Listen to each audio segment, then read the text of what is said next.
the preferences of the business class and the donation behavior of the uber wealthy is getting attention also right now, not just because of its effect on sort of the odds in the race, the likelihood of each of these candidates to win. I think it's also getting attention because of the substance of it, right? We have an incumbent president and somebody who was the last president. So they both have a term in office that we can look at, that we can measure against one another. They've both got observable records. Why would business people be turning against Joe Biden on the basis of his record, which is what we keep being told in the press heading into this debate? I mean, this is something where there, again, is an observable truth here.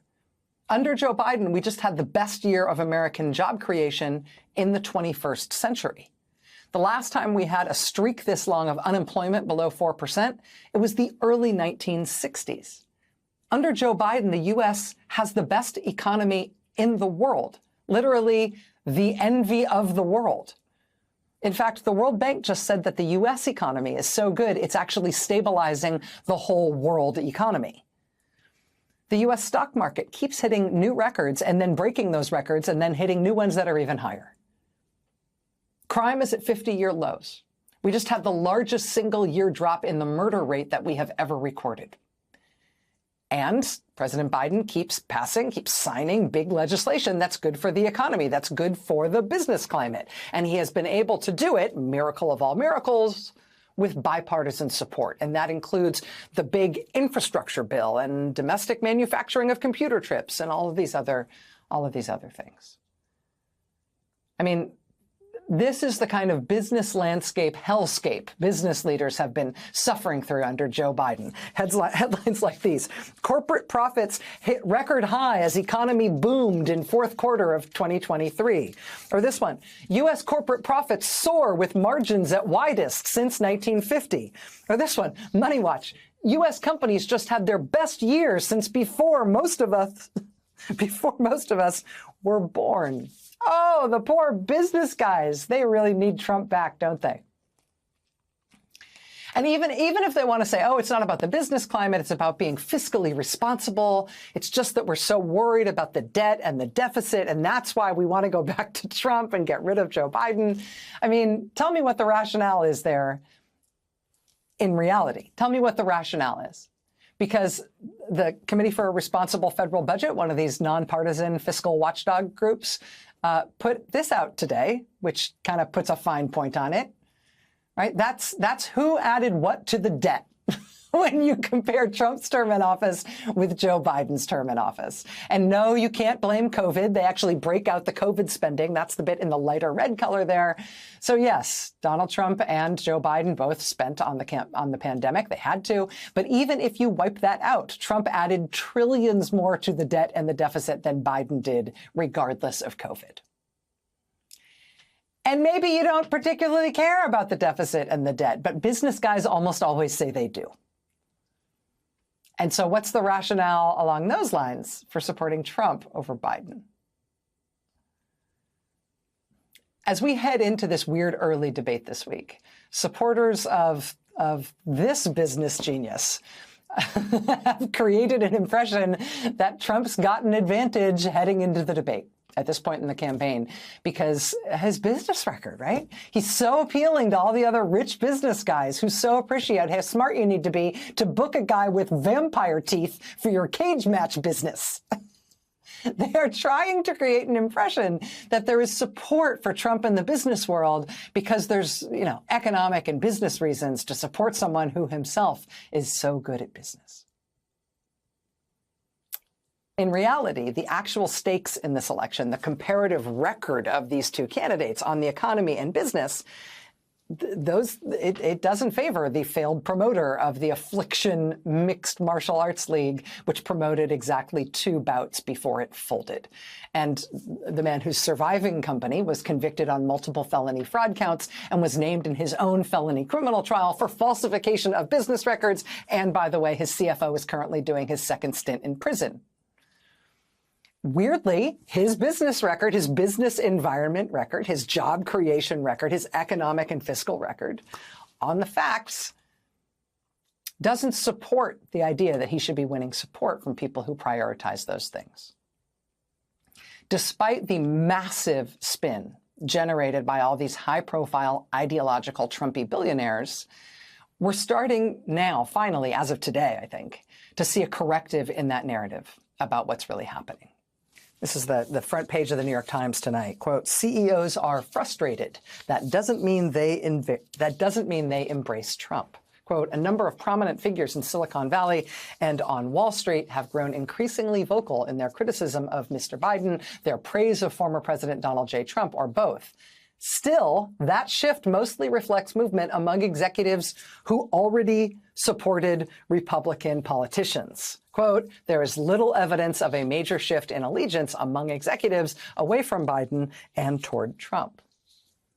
It's on the front page. This is on the op-ed page today. Quote, recent headlines suggest that our nation's business leaders are embracing the presidential candidate, Donald Trump.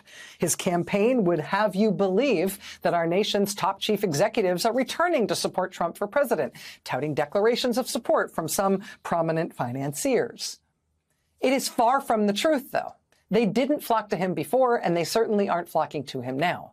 Quote, Trump continues to suffer from the lowest level of corporate support in the history of the Republican Party. Quote, not a single Fortune 100 chief executive has donated to Trump so far this year, which indicates a major break from the overwhelming business and executive support for Republican presidential candidates that dates back over a century. Trump received a, quote, frigid reception when he spoke to the Business Roundtable this month with no noticeable applause at any point during his, quote, remarkably meandering remarks, according to CNBC's Andrew Ross Sorkin, and with Trump assuming a subdued, if not hostile, posture. Chief executives are not protectionist, isolationist, or xenophobic, and they believe in investing where there is the rule of law, not the law of rulers. Whether or not business support is going to make the difference for either one of these candidates in November, heading into this debate this week, there has been a concerted effort to create a perception, a false perception, that Trump has the whole business world lining up behind him.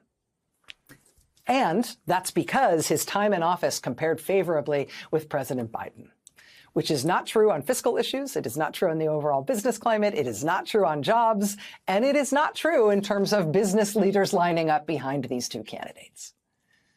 But that kind of false perception itself has political consequences. And heading into this debate and all the attention it's going to get about the relative strengths of these two candidates and what they have to offer, more than ever, it is worth getting these things right. Joining us now is my dear friend and colleague, Stephanie Ruhle.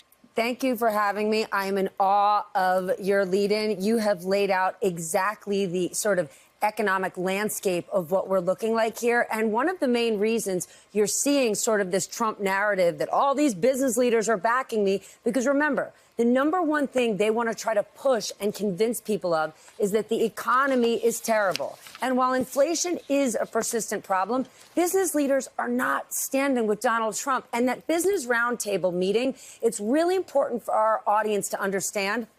Trump would have you believe corporate America invited me in. They wanted me to speak to them.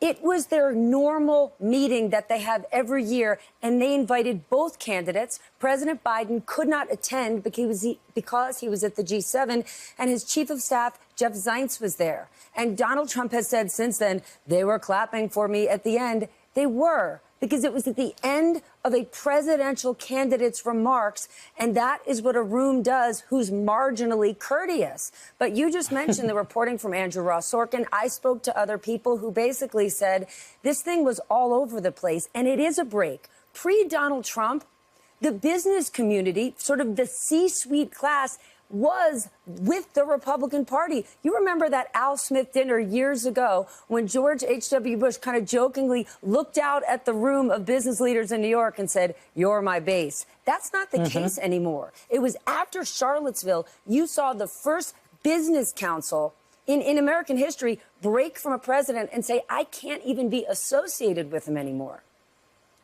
Steph, one of the reasons that I think this is important heading into the debate is because I'm not a person who knows a ton about the business world. I definitely don't think of myself as sharing all the same values as CEOs and people on Wall Street and people who think of, who read the business section first and maybe don't even read the politics page. I don't think of myself that way, but I also know politics reasonably well. And I feel like the perceptions of who the business community is with is an important thing, even for people who aren't themselves in the business world, right? Because you start to think, oh, well, these business people are smart. They must know who's going to be economically better for the country. And that's, I believe, why they're trying to create this perception. And that's why it's important for us to report if that perception is false.